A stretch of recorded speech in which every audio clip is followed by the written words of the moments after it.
Vielleicht kennst du das. Du führst ein Gespräch oder du gehst einkaufen oder du machst einfach ein bisschen Haushalt und danach bist du völlig erschöpft.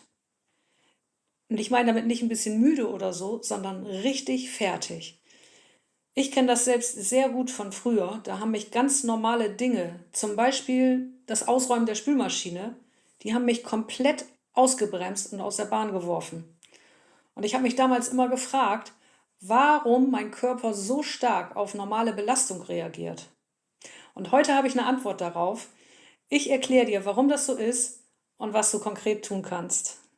Vor kurzem habe ich einen sehr interessanten medizinischen Vortrag gehört, in dem genau dieser Zusammenhang erklärt wurde, und zwar biologisch nach neuesten wissenschaftlichen Erkenntnissen.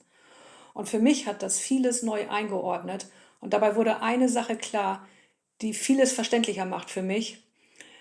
Energie ist kein Tank im Körper, der einfach leer oder voll ist.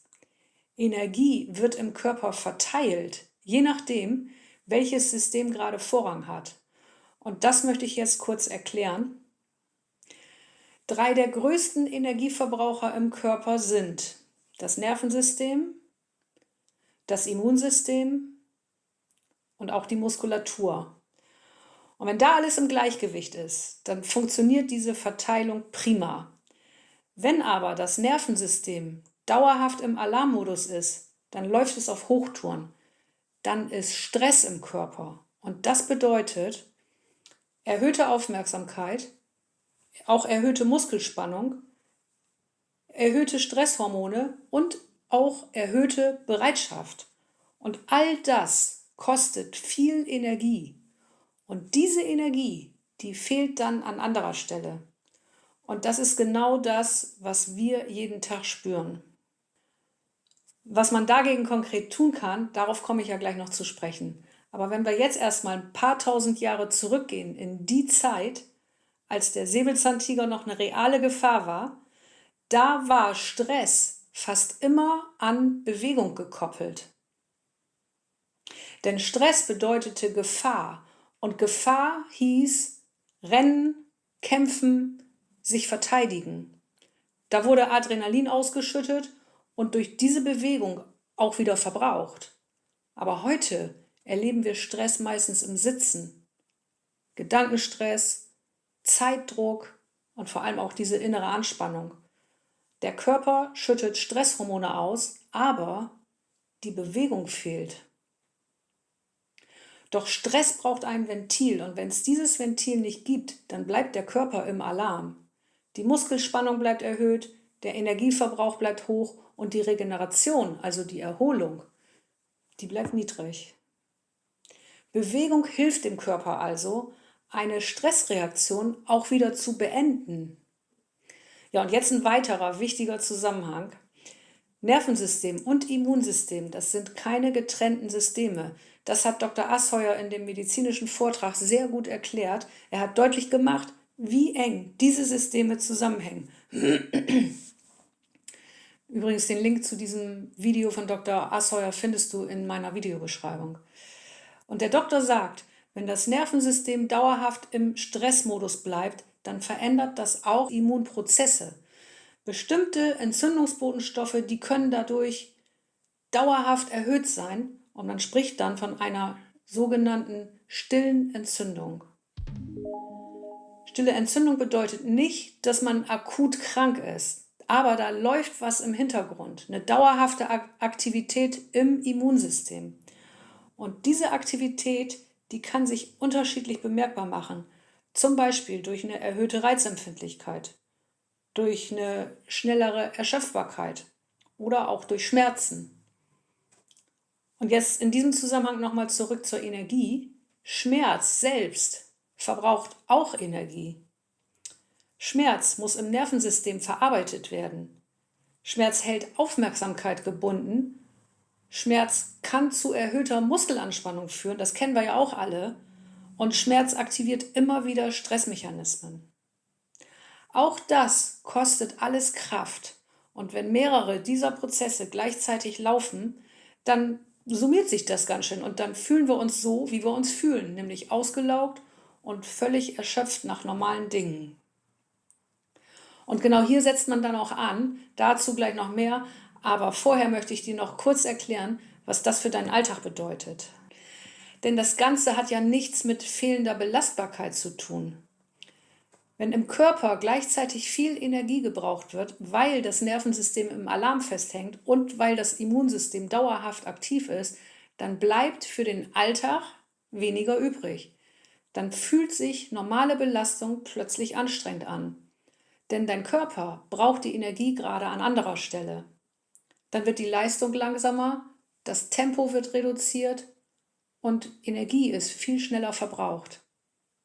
Und das hat überhaupt nichts mit Willenskraft zu tun, sondern es geht um die Verteilung von Energie im Körper und darum, wo sie eben gerade gebraucht wird. Ja, und was kannst du nun konkret tun? Ganz praktisch. Da möchte ich 3 Dinge nennen. Als erstes die Bewegung, aber nicht als Training, sondern als Ventil für Stress. Schon einige Minuten in deinem Tempo können ein erstes Signal setzen. Vielleicht ist das ein Spaziergang, wenn das nicht anders geht, vielleicht ein paar Minuten Bewegung in der eigenen Wohnung, je nachdem eben, wie belastbar man ist. Oder Dehnübungen, einfach um wieder Bewegung hineinzubringen und sich dann nach und nach vielleicht auch ein bisschen zu steigern. Es geht dabei nicht um Leistung. Es geht darum, dem Körper ein Signal zu geben, dass er wieder runterfahren kann. Bewegung hilft dem Körper, die Stressreaktion auch wieder zu beenden.